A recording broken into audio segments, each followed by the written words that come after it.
Alright guys, today we're making a homemade lacrosse target. Today we're gonna get started with some tennis balls. Once you got a tennis ball, what you're gonna need is an X-Acto knife, a screwdriver to feed the string through, and then a bungee.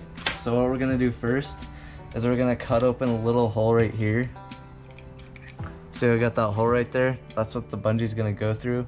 Then we're gonna cut one on the back side, exactly opposite. So we're gonna do it about here. That you're gonna make smaller, okay? So we got a small side right there and a big side. My dog loves to destroy tennis balls, so this is just the easy way to do it. And then what you're gonna wanna do, you're gonna wanna feed it through and leave the ball right here. Shove that inside the tennis ball. Then this is where your screwdriver comes in. You're gonna put it through the other side of the hole. Grab that bungee and pull it out. But once you get it out, that's your lacrosse target.